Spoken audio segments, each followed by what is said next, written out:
দোকানে শাটার ভেঙে দুঃসাহসিক চুরি। শিলিগুড়ির একটি সোনার দোকানে চুরি, ভাঙা হয় দোকানের সিসিটিভি ক্যামেরা।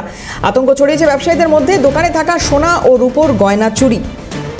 দোকানে শাটার ভেঙে দুঃসাহসিক চুরি শিলিগুড়ির একটি সোনার দোকানে চুরির ঘটনা ঘটে।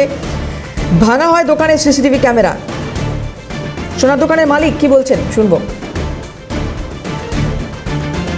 রূপা ছিল হাফ কিলোর মতো, 1000 টাকা ছিল, অন্য কিছু ছিল, সিসি ক্যামেরা সব নিয়ে চলে গেছে। না, সোনা ছিল না। রূপার গহনা আর হ্যাঁ, 50 ভরির মতো রূপা ছিল। এত কিছু ঘটনা ঘটছে, একটু চেকিং দেওয়ার দরকার ছিল। পড়তেছে এরা নেশা খাচ্ছে, এত টাকা কোথায় পাচ্ছে? এগুলো তো প্রশাসনের একটু দেখা দরকার।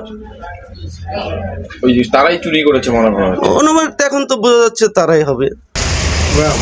ব্যবসায়ীরা কি বলছেন শুনবো। মার্কেটে হইতেই থাকে কিভাবে চুরি করে তালা ভেঙে যে এখানে সিসি ক্যামেরা মানে ভেঙে দিয়েছে। মানে কি বলবো, এটা কীভাবে ভাঙা হয়েছে? তাহলে এরা লোকাল লোক না থাকলে তো এভাবে হবে না। এটা লোকাল লোক যুক্তি আছেই। আর যারা যারা গাঁজা খায় ওরা ওই জিনিসটা বন্ধ করতে হবে, তাহলে আমাদের এলাকায় শান্তি থাকবে। আপনারা তো আতঙ্কে আছে নাকি? আতঙ্কি, প্রচুর আতঙ্কি এখানে আমাদের এই এলাকায় প্রচুর আতঙ্কি। মানে বাড়ির যারা যারা খায় না, বাড়িতে অশান্তি থাকে সবসময়। হ্যাঁ, কতটা ভয় আছে? খুব ভয় আছে আমাদের। আমরা পাশে ব্যবসা করি, আমাদের ওষুধের দোকান সামনে।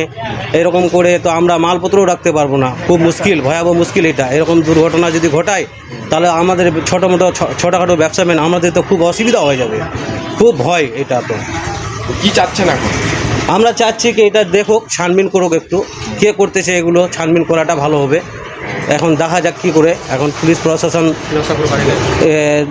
কে বলতেছি আমরা, এটা দেখুক, একটু দেখলে ভালো হয়।